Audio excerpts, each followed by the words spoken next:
Welcome everyone to the BALListic Sport Report. My name is Taylor Moore here with, Corey Spivey.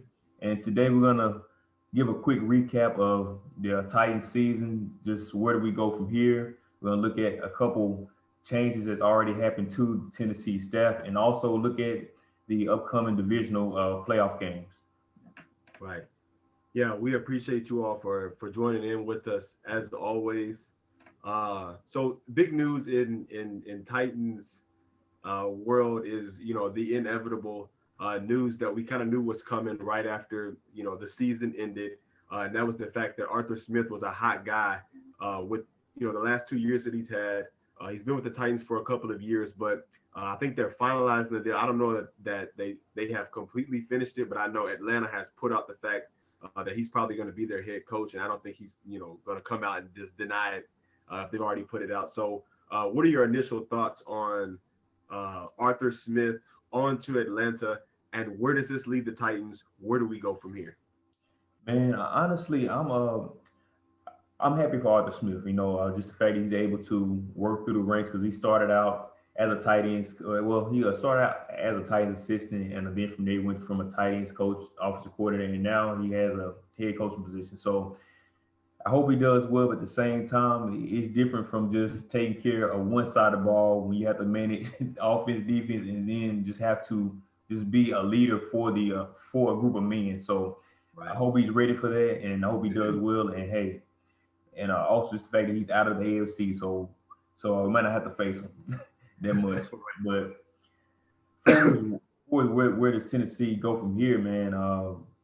And we just need just a culture change, man. We need just a change, just from all aspects, man. Because when John Robinson came in 2016, he definitely made a lot of changes for the good. But at the same time, it seemed like he's hiring a lot of his Patriot Yeah. coaching tree staff and are really just bringing on a lot of previous relationships, which to a certain extent, starting off, I understand doing that just so you can be comfortable and just adjusting to a new role. But at the same time, at the end of the day, it's all about winning and progressing each year. Um, so when it comes to that, if you're not doing a good job at that, then if you have to make a change, then you just have to do what you have to do. So whether it's a close friend that you've known for maybe 5, 10 years, when it's coming to the football, when there's a lot of money involved, it's a business. So at the end of the day, you might have to bring in some type of culture change for that.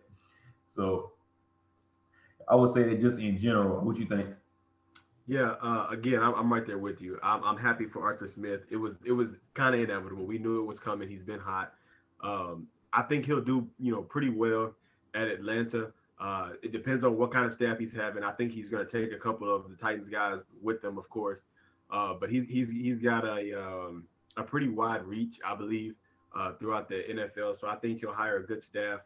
He's definitely going to have to get somebody there to fix that defense over in Atlanta.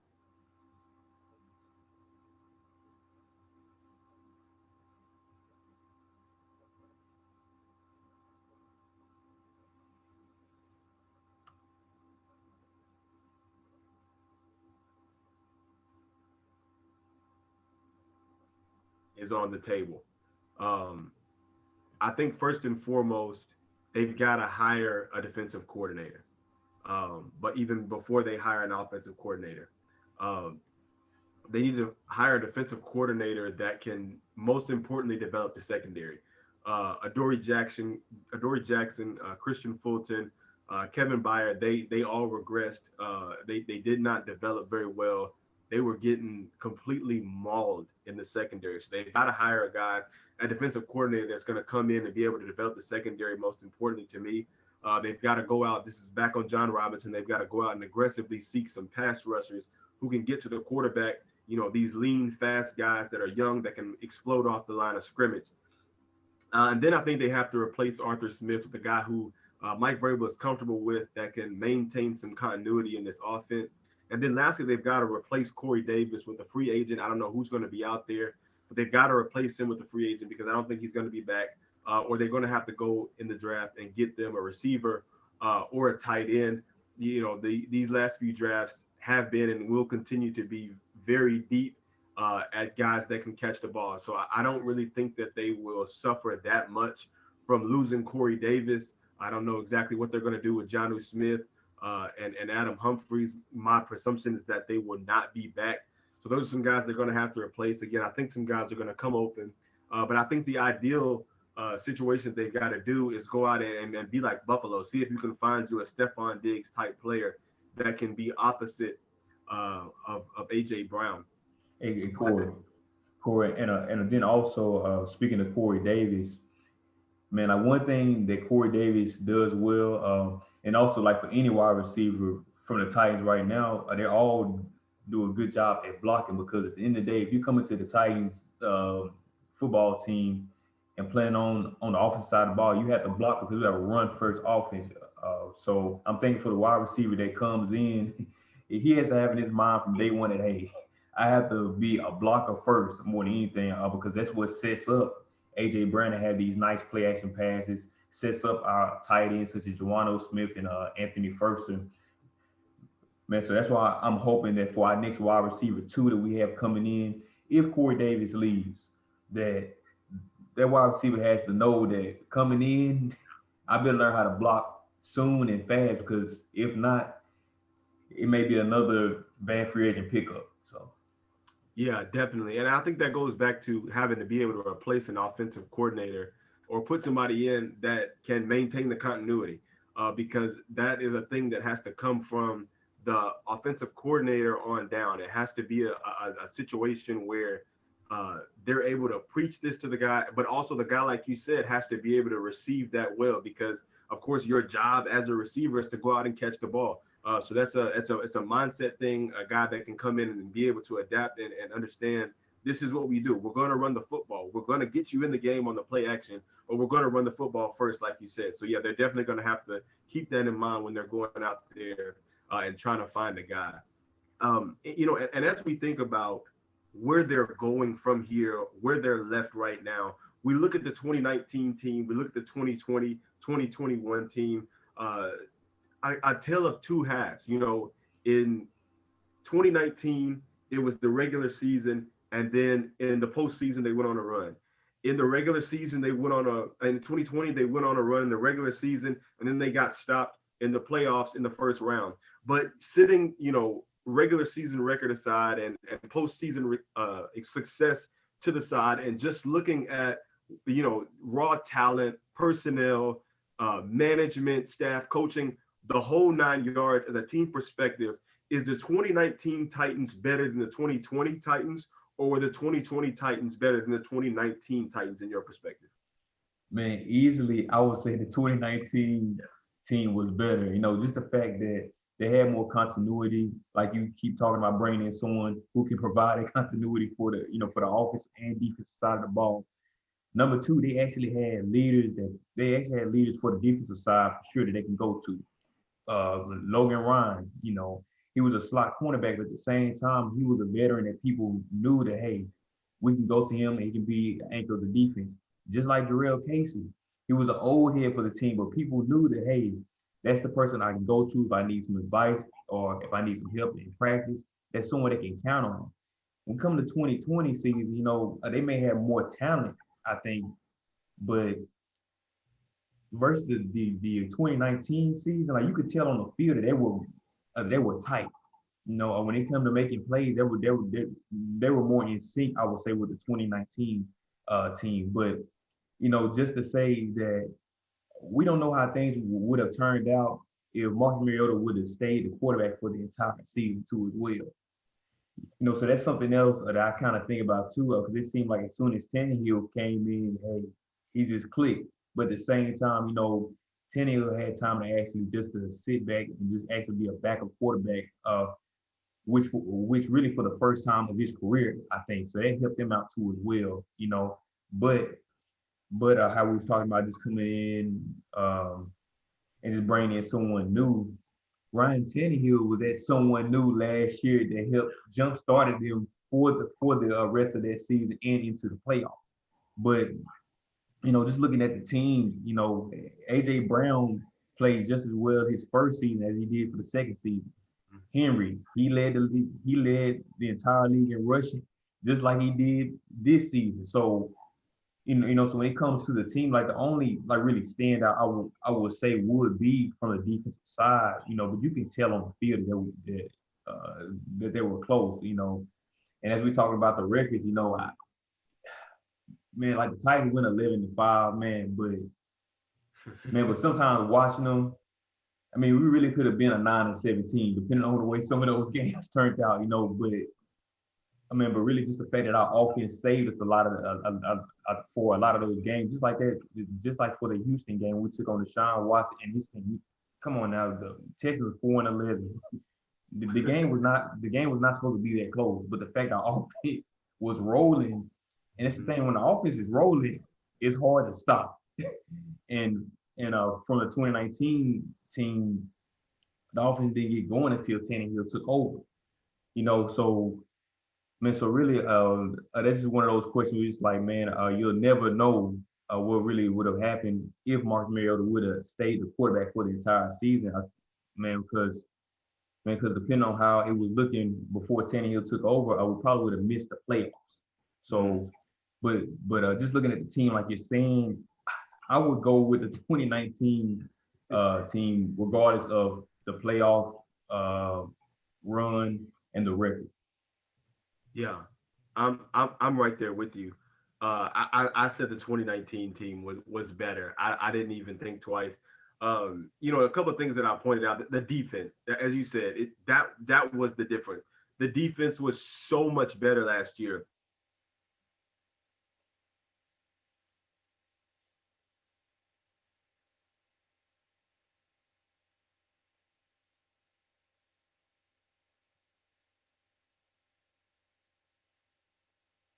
Had defined roles. The scheme that they had was clear. It was effective. Um, and I put down here in my notes the best way that I can describe why the 2019 team was better than the 2020 team. I put here that the drop off in defense this year had a greater effect than the upgrade of offense, and that's why last year's team was so much better. And you talked about, I know we said records and things aside, playoff success aside, but I don't think you can completely throw it out the window, as you were pointing out. They went 11-5 this year. That even though that's a 2-game upgrade, they could have very easily been 9-7. You look at that 5-0 run that they went, they could have very easily been 1-4. The Bills game was an outlier when they were coming back because I think they pretty convincingly handled them. But you look at people were so upset at Gostkowski, saying, oh man, he lost us a lot of games, but he also won us a lot of games in that streak. And I heard Greg Cosell from NFL Films, he was talking earlier about how, we all came down, and I'm glad he pointed this out. We all came down the fact that they kept running the ball, they kept running the ball, they kept running the ball. He pointed out that, in the regular season, when we went up against them through 3 quarters, Derrick Henry couldn't get anything going, but they kept running the ball, and they picked up steam in the fourth and the overtime runoff, and then eventually they won the game. So, but they very easily, once again, like you said, could have been an 8-8, 9-7 type team that missed the playoffs.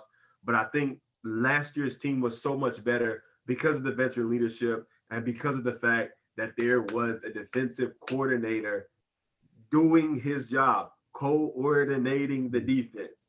And so Mike Vrabel has yet to be able to come out and admit that he messed that up.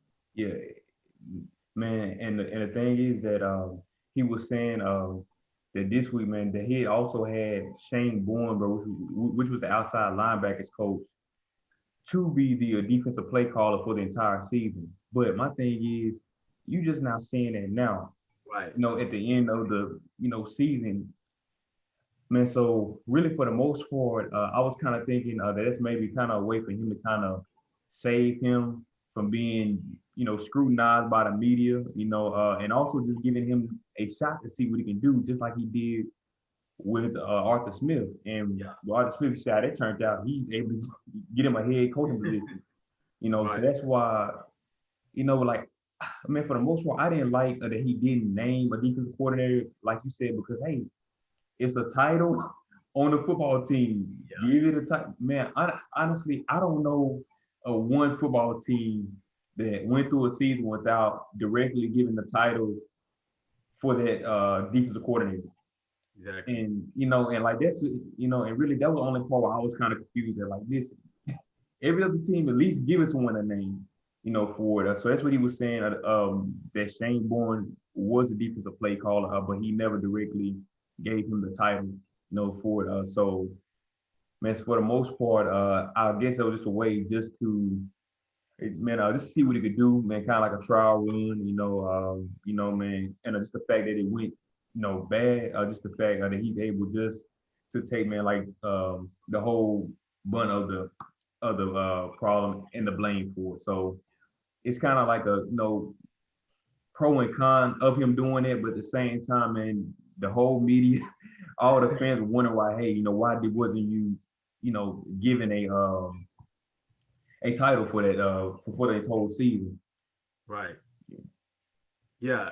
And you look at the fact that he comes from Bill Belichick. And one of the things that we've been seeing going on throughout, this, I guess you can say, post Belichickian uh, tutelage is that you see a lot of these guys, and you've heard it said before, they leave from up under Belichick and they try to be him. Now, I think Mike Vrabel has had success in his 3 years because he hasn't necessarily tried to duplicate. But what does Belichick do? He coordinates the defense, but he's able to do that. And I think this was a big, big mark on Mike Vrabel's reputation. You're a defensive guy, and you called yourself the defensive coordinator, and the one thing that you do well didn't work. So I think a lot of people, I'll speak for myself, Yeah. I'm kind of looking at them side eyed and saying, listen, if you specialize in defense, why couldn't you figure this out if you were the defensive guru that everybody's talking about? You know what I'm saying? Let me ask you something though. So two names I'm about to say, and you already know I'm about to go with this: Vic Beasley, Jadeveon Clowney. Yeah. So you knew he had a prior relationship with Jadeveon Clowney because he was his coach with the Yeah. Houston Texans. Vic Beasley, hey, he had one good he had one good all pro season, I believe, with the Atlanta Falcons. Then next season he kind of fell off, so we gave him a shot. But looking at it, doing like the preseason, just looking at it prior to the season starting, man, everyone was thinking like, man, listen, this is a better replacement. Jarrell Casey, Vic Beasley coming in, being a linebacker, oh, it's over with. We good. It's an upgrade. And man, so what do you think about those big goofs for those free agent pickups?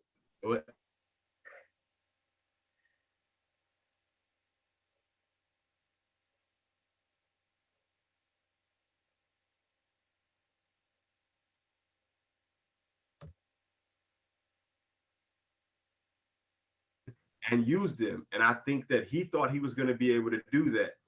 With Jadeveon Clowney, I think it would have worked, but he just couldn't stay healthy. But again, like you said, they knew he was unhealthy before he came in. I believe, once Vic Beasley was expended from the team, they talked about how they knew about some of his issues. And so it was something that was going on because then you watched Vic Beasley go to the Raiders and tear things up. So it was something happened that they thought they could be able to fix, but they just couldn't.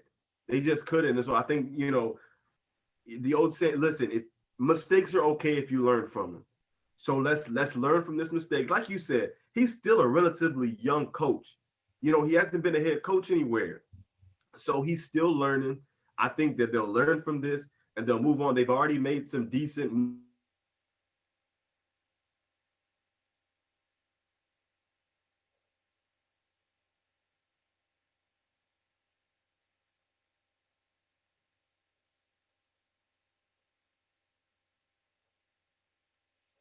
we'll see where where things kind of go from there. But yeah, they completely bombed on those, and then it backfired. And hey, and Corey, and is one more name we got to talk about, man, before we kind of wrap this up a little bit.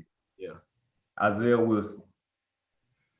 yeah, I mean, now I want him to do well, just the fact that we used a first round pick on him, but at the same time, if he's going to continue to make the Titans look bad because he's with our team, and just the fact that hey, we picked you as our number one pick to be a future replacement because when it comes to linemen, if you're a good lineman, man, you can last a good 8 to 10 years Yeah. easily.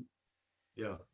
Man. So for us to pick him at a high pick like that, man, we were looking forward to having him for the future, man. So do you think that Isaiah Wilson can recover, or is it more of a lost cause? I think it's both. I think he can recover, but I think it's a lost cause as of now for the Titans. From a perspective of, I mean, anybody can come in and mess up and then turn their lives around and get things right. It seems you look down in Tampa Bay. It seems that Antonio Brown has finally, quote unquote, seen the light. He's getting things right. So we've seen situations that go completely left. We've seen situations that can take a U-turn and go right. I think from a perspective of we've got to protect the talent and the what's the word I'm looking for? The overall success and potential of this team by keeping him away. I truly believe that he's going to be gone. I don't think he's coming back. I really don't, because I don't think you can continue to infect the other guys. Roger Sappho came out with that statement and was basically, look, this isn't our culture. So if he doesn't want to be here, we can't allow that to affect the other guys. He don't want to be here. You give him what you owe him, and you get rid of him. But I think it's a lost cause, man. I mean, what do you think?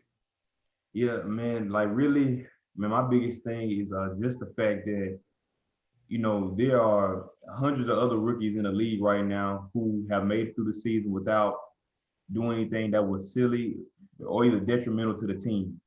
And Isaiah Wilson is the one that stood out. Man. So I do understand that, hey, he's young, he has a lot of money, but at the same time, dude, this is your job. Like in college, you on scholarship, you having fun, man. It's grown men with families, married, man. They trying to leave a legacy when they finish up playing football. Look, you can't be messing up someone's season like that, man. So for him to be a distraction like that, you feel sorry for him at the same time. Like, hey, listen, you giving this money and it can easily be gone like this. You have to play well so you can stay in the league and continue to make that money. So I'm hoping that he can get someone around him who can talk him up, be able to sit down and see where he's coming from and go from there. But I definitely think that he can recover from it though. But he has to do it soon because right now, man, if one team cuts you out at the league, I mean, you could be done. So Yeah, yeah, definitely so. Um, I don't know, man. We're gonna have to hope for the best on that one, and just kind of see where we go. But I have faith in John Robinson and Mike Vrabel and Amy Adams Strunk that they'll get this thing right. They'll learn from their mistakes, and they'll move on. Stay tuned with us. Uh, we'll give you more updates and more information on Titans moves and where we should go from here. All of this type of stuff, all things Titans here at the BALListic Report. As always, we thank you for joining us. Thank you for sticking with us. Continue to bear with us as we go through some of these Wi-Fi technical difficulties. So just bear with us. As we said, we always appreciate your report. Um, so we'll sign off here. Join us soon for rapid fire playoff predictions. As always, Corey Spivey here, Taylor Moore. Follow us on Instagram at the BALListic Report. Thank you.